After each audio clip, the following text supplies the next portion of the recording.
ఉన్న నైబర్ హౌసెస్లో ఒకే రోజు రాత్రి మొత్తం 8 మందిని గొడ్డలతో నరికేస్తే ఎలా ఉంటుంది? 1912లో జూన్ 9న అమెరికాలో ఉన్న ఒక చిన్న స్మాల్ టౌన్ వెలిస్కాలో జరిగిన ఇన్సిడెంట్ ఇది. మూర్ ఫ్యామిలీ మొత్తం చర్చికి వెళ్ళి ఇంటికి వస్తారు. ఆ రోజు నైట్ వాళ్ళ ఇంటికి గెస్ట్గా వచ్చిన 2 సిస్టర్స్, వాళ్ళ ఇంట్లో ఉన్న 4 పిల్లలు, అలాగే వాళ్ళ పేరెంట్స్, మొత్తం 8 మంది నార్మల్గా పడుకుంటారు. కానీ నెక్స్ట్ మార్నింగ్ ఎంతసేపు అయినా కూడా ఎవరు బయటికి రావట్లేదు. నైబర్స్ అంతా చాలా స్ట్రేంజ్గా ఫీల్ అయ్యారు. లోపలికి వెళ్ళి చూశారు. ఆ మొత్తం 8 మందిని ఎవరో గొడ్డలితో నరికేశారు. వెంటనే వాళ్ళు పోలీసులకి ఇన్ఫార్మ్ చేశారు.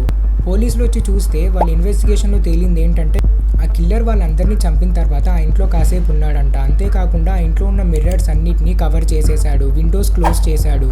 అంతేకాకుండా కిచెన్లో ఫుడ్ తిన్నట్టు కూడా ప్రూఫ్స్ దొరికాయి. ఈ కేసు జరిగి 100 years అవుతున్నా ఇప్పటికీ ఆ కిల్లర్ ఎవరని ఎవరూ కనిపెట్టలేకపోయారు. మరిన్ని ఇంట్రెస్టింగ్ వీడియోస్ కోసం మన అకౌంట్ని ఫాలో అయిపోండి.